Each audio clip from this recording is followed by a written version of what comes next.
योगी आदित्यनाथ जी को अगर ये लोग जीत गए तो योगी आदित्यनाथ जी को 2 से 3 महीने के अंदर उत्तर प्रदेश के सीएम पद से हटा दिया जाएगा। ये दिल्ली और लखनऊ की डबल इंजन की सरकार के इंजन आपस में टकरा रहे हैं। दिल्ली वालों ने अपने अधिकारी को यहाँ पोस्ट कर दिया है। योगी आदित्यनाथ जी को अगर ये लोग जीत गए तो योगी आदित्यनाथ जी को 2 से 3 महीने के अंदर उत्तर प्रदेश के सीएम पद से हटा दिया जाएगा। ये दिल्ली और लखनऊ की डबल इंजन की सरकार के इंजन आपस में टकरा रहे हैं। दिल्ली वालों ने अपने अधिकारी को यहाँ पोस्ट कर दिया है। नमस्कार, मैं हूं राहुल ठाकुर। आपने केजरीवाल और अखिलेश यादव को सुना। प्रचार के वक्त उन्होंने अपने दावे किए थे। केजरीवाल ने कहा था कि बीजेपी की वापसी पर, मोदी की वापसी पर योगी को उनके सीएम पद से हटा दिया जाएगा। और वहीं लगातार अखिलेश यादव भी अपने प्रचार में, अपने भाषणों में कहते रहे थे कि दोनों इंजन यानी कि यूपी और दिल्ली के इंजन हैं, टकरा रहे हैं। तो क्या वाकई अब यूपी में बीजेपी के खराब प्रदर्शन के बाद सत्ता परिवर्तन होने वाला है? क्या वाकई सीएम योगी और कुछ लोगों जो सरकार में मौजूद हैं, मंत्री, डिप्टी सीएम, उनके बीच अनबन चल रही है, कोल्ड वॉर चल रहा है? ऐसी तमाम खबरें हैं। इसलिए अब इनको बल ज़्यादा मिल गया है, क्योंकि आज जो बैठक हुई, सीएम योगी ने जो बैठक बुलाई थी, उसमें दोनों डिप्टी सीएम नहीं पहुंचे।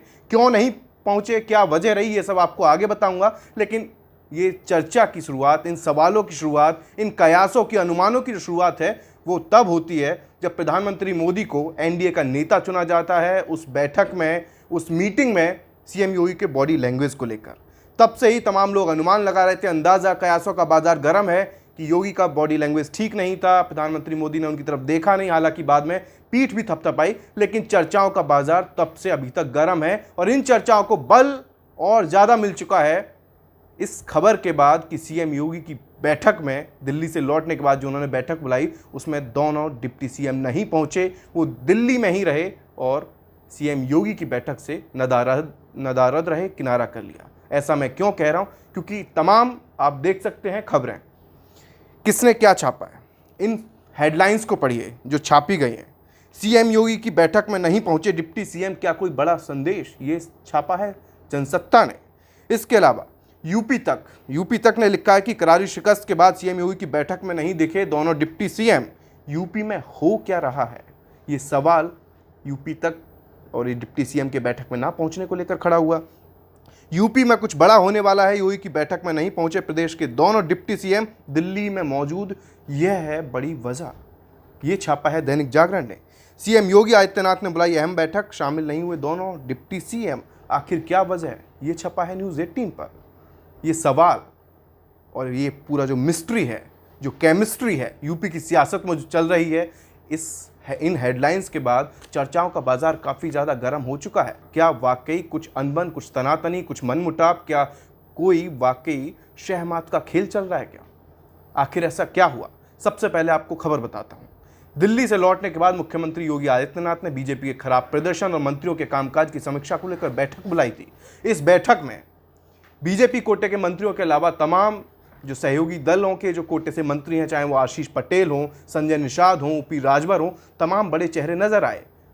राष्ट्रीय लोकदल के अनिल कुमार भी, लेकिन वहाँ कोई नज़र नहीं आया। सबकी अगर नज़रें किसी को देख रही थी तो वो थे केशव प्रसाद मौर्य और ब्रजेश पाठक। ये दोनों ही नेता उस बैठक में मौजूद नहीं थे। और इसके बाद से कयासबाजी, चर्चाओं का दौर शुरू हो गया कि कुछ तो अनबन चल रहा है। अब आगे क्या होगा, आगे क्या हुआ, वो सब आप जरा समझ लीजिए। इसके बाद खबर आती है कि ब्रजेश पाठक ऋषिकेश चले जाएंगे दिल्ली से, इस वजह से वो बैठक में नहीं पहुंच पाए। इसके अलावा केशव प्रसाद मौर्य ट्वीट करते हैं कुछ वक्त बाद, जब ये खबरों का जो बाजार था वो गर्म हुआ, खबरें आने लगी कि वो बैठक कर रहे थे यूपी सदन में। जो सम्राट चौधरी हैं, बिहार के डिप्टी सीएम, उनके साथ मुलाकातों का उनका दौर चल रहा था, तमाम नेताओं से मिल रहे थे। कुछ लोगों ने ये भी बताया कि उन्हें आला कमान की तरफ से रोका गया है, और कुछ लोग कहने लगे कि वो जानबूझकर कोई मैसेज देना चाहते हैं और कुछ तो खटपट चल रही है। लेकिन ऐसा पहली दफ़ा नहीं है जब ये जो नाराज़गी है जग जाहिर ना हुई हो। ऐसा पहली दफ़ा नहीं है जब अनबन की खबरें ना आई हों। ऐसा मैं क्यों कह रहा हूँ? इसके पीछे कई वजह हैं। 2017 से जब से योगी की सरकार बनी है, तब से ही लगातार योगी और केशव के बीच अनबन की, तनातनी की खबरें किससे छिपी नहीं है। हालांकि कई बार तो संघ बीजेपी के जो शीर्ष नेता हैं, मोदी से लेकर नड्डा से लेकर तमाम लोगों को दखल करना पड़ा, कई मौक़ों पर ऐसा होता आया है। अब जब दोनों डिप्टी सीएम बैठक में नहीं पहुंचे तो समाजवादी पार्टी के मीडिया सेल की तरफ से ट्वीट किया गया। वो ट्वीट क्या किया, जरा ये भी देख लीजिए। समाजवादी पार्टी के मीडिया सेल ने लिखा है कि क्या दोनों डिप्टी सीएम योगी सरकार के खिलाफ किसी बड़ी योजना को मूर्त रूप देने के लिए दिल्ली में मौजूद हैं? क्या यूपी में किसी बड़े बदलाव की आहट दिख रही है? क्या दिल्ली दरबार ने यूपी में बड़े बदलाव करने का ठान लिया है? क्या यूपी में बड़े बदलाव का समय आ चुका है? जब समाजवादी पार्टी की तरफ से, उनके मीडिया सेल की तरफ से ये तमाम सवाल दागे गए, जब डिप्टी सीएम दोनों बैठक में नहीं पहुंचे, तो इसके बाद पूरा सियासत में, सियासी गलियारों में ये बहुत ज़्यादा खलबली मच चुकी है, चाहे वो लखनऊ हो चाहे वो दिल्ली। लेकिन ऐसा क्यों, क्या रीज़न है, क्या इसके पीछे मकसद है, ये धीरे धीरे साफ हो जाएगा, जो मैं आपको आगे बताने वाला हूँ। दरअसल जैसा मैंने आपको बताया कि 2017 में जब से बीजेपी सरकार में आई और योगी का ये जो ताजपोशी हुई, उसके बाद से ही लगातार खबरें रहीं कि अनबन रहती है, कुछ गुटबाजी रहती है, कई खबरें लगातार आती रहीं। कब क्या क्या हुआ ज़रा ये भी समझ लेते हैं। जब खुलकर भरे मंच से जग जाहिर मीडिया में हेडलाइंस बनी और अनबन की जो शिकायतें थीं, जो अनबन की जो खबरें थीं, अनबन की जो चर्चाएं थीं, वो सब सामने आई। मीडिया ने भी छापा, उन्हें जगह मिली, फुटेज मिली। वो सब कब?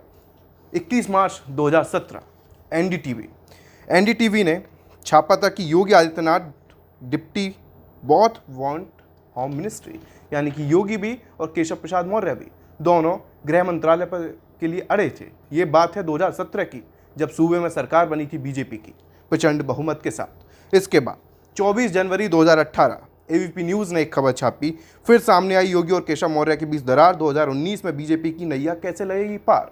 तब 2019 के चुनाव होने थे अगले साल और 2018 में ये खबर थी। उत्तर प्रदेश में बीजेपी अपने ही घर के झगड़े से परेशान है। खबर के मुताबिक सीएम योगी आदित्यनाथ और डिप्टी सीएम केशव मौर्य के बीच सब कुछ ठीक नहीं चल रहा है, ये दावा किया गया एबीपी न्यूज़ की वेबसाइट पर। और ऐसा क्यों? उसमें उन्होंने लिखा है कि उत्तर प्रदेश में बीजेपी अपने ही घर के झगड़े से परेशान है, योगी और केशव के बीच कुछ ठीक नहीं चल रहा है। दरअसल ऐसा इन्होंने क्यों लिखा? क्योंकि इनका दावा है, इस वेबसाइट पर लिखा गया कि यूपी सरकार की तरफ से उत्तर प्रदेश दिवस मनाया गया, लेकिन इस कार्यक्रम से केशव प्रसाद मौर्य नदारद रहे। और इससे पहले जो धूमधाम से जो 23 जनवरी को उत्तर प्रदेश मनाया गया था, इससे पहले मीटिंग में भी नहीं पहुंचे थे, किसी मीटिंग में, उसको लेकर भी ये खबर छापी गई। इसके बाद साल 2019 तारीख 4 दिसंबर आज तक ने लिखा है कि यूपी सरकार में योगी आदित्यनाथ केशव मौर्य के बीच तनातनी करप्शन पर ठनी। आपको भी याद होगा जब करप्शन, दोनों ने अपने अपने विभागों को, दोनों ने एक दूसरे के विभागों को लेकर सवाल खड़े किए थे। वो कैसे, क्या लिखा था? आज तक ने लिखा था कि योगी और केशव के बीच वर्चस्व की जंग, एक दूसरे के खिलाफ खेल रहे हैं शहमात का खेल। ये बात है 2019 की। और लिखा था 2019 में योगी ने केशव प्रसाद मौर्य के पीडब्ल्यूडी विभाग द्वारा पिछले 2 साल में कराए गए करीब 2000 करोड़ के टेंडर और बड़े निर्माण कार्यों की जांच के निर्देश दिए थे। और कहा गया था कि धांधली की शिकायत के बाद सीएम ने जांच बिठाई थी। और मैं आपको बता दूं कि जब 2017 में बीजेपी की सरकार बनी थी तो पीडब्ल्यूडी मिनिस्टर थे केशव प्रसाद मौर्य।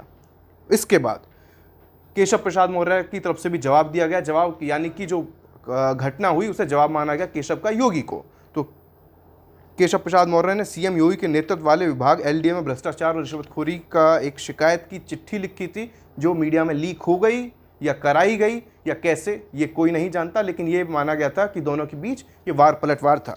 23 जून 2021 आज तक ने लिखा कि सीएम फेस पर सियासी बयानों के बीच केशव से मिलने पहुंचे सीएम योगी पहली बार 4.5 साल में। ये जो मुलाकात थी योगी और केशव की, केशव के घर जब लंच के लिए गए थे, मीडिया में सुर्खियां बनी थी, काफ़ी ज़्यादा चर्चा हुई थी कि 4.5 साल में पहली बार सीएम योगी चंद कदमों की दूरी पर ही केशव प्रसाद मौर्य का आवास था, तो वहाँ पहुँचे थे। काफ़ी ज़्यादा इस पर चर्चाएँ हुई, बहस हुई और माना गया कि अब सब कुछ ऑल इज़ वेल है इससे। लेकिन उसके बाद 3 साल पहले दैनिक भास्कर पर एक और खबर पर मेरी नज़र पड़ी। उसमें लिखा था यूपी में योगी सरकार में सब ठीक नहीं। आगरा में डिप्टी सीएम केशव से पूछा गया अगले चुनाव में सीएम फेस कौन होगा, तो बोले दिल्ली तय करेगा। ये दौर है 2022 के चुनाव से पहले का, ये दिल्ली तय करेगा। भाषण में भी योगी का जिक्र तक नहीं किया, कहीं भी नाम नहीं लिया था आगरा में केशव प्रसाद मौर्य ने।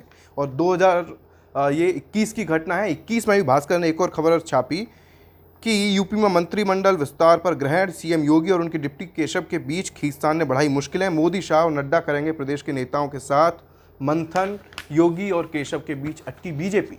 ये है 2021 की बातें जो मैं आपको बता रहा हूँ। इसके अलावा जब साल आया 2023, यानी कि बीता हुआ साल, पिछले साल 28 फरवरी 2023 को जनसत्ता में एक खबर छपती है। योगी आदित्यनाथ के साथ खाने की मेज़ पर नहीं दिखे केशव प्रसाद मौर्य, सपा बोली साइड में एक स्टूल ही लगा लेते। ये वाकया तब का है जब 26 फरवरी 2023 को सतीश महाना ने लंच पार्टी अपने घर पर की थी। उसमें ब्रजेश पाठक भी थे, योगी भी पहुंचे थे, तमाम मंत्री थे, लेकिन केशव नज़र नहीं आए। तब भी कई सवाल खड़े हुए थे। 24 मार्च 2023 यानी कि उसके अगले महीने में ही अखिलेश यादव ने केशव प्रसाद मौर्य को 100 विधायकों वाला ऑफर दे दिया था और सीएम योगी को लेकर कहा था कि उनका झगड़ा, सीएम योगी और केशव के बीच झगड़ा रहता है और केशव को मुख्यमंत्री से खतरा है। इस तरह की इशारा अखिलेश यादव ने किया था। 24 मार्च 2023 को एक खबर छपी थी आज तक पर। 12 नवंबर 2023 को दैनिक जागरण छापता है कि योगी कैबिनेट की बैठक के बाद अब दीपोत्सव में भी नहीं पहुंचे केशव प्रसाद मौर्य।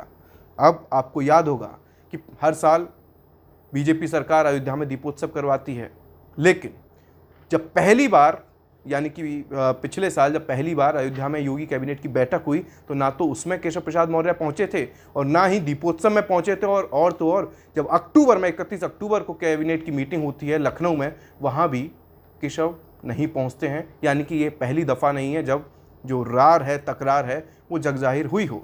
अब बात आते हैं आज जो हुआ, वो मैंने आपको शुरुआत में बताया, लेकिन आपको ये बताना भी ज़रूरी हो जाता है कि 2017 से 22 तक पीडब्ल्यूडी मंत्रालय संभाल रहे थे केशव प्रसाद मौर्य। लेकिन 22 में जब दोबारा बीजेपी की सरकार बनी और योगी की ताजपोशी हुई, तब मैं आपको ये भी याद दिला दूं कि केशव प्रसाद मौर्य सिराथू सीट से हार गए थे। लेकिन जब दोबारा हारने के बाद उन्हें डिप्टी सीएम बनाया गया तो उनसे पीडब्ल्यूडी विभाग ले लिया गया। पीडब्ल्यूडी विभाग फिलहाल जितिन प्रसाद के पास है।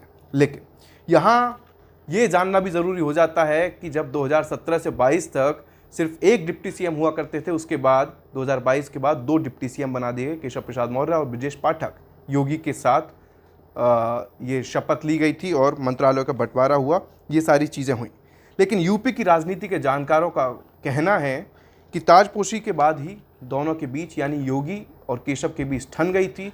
केशव प्रसाद मौर्य 2017 में बीजेपी के प्रदेश अध्यक्ष थे जब बीजेपी प्रचंड बहुमत के साथ सरकार में आई थी।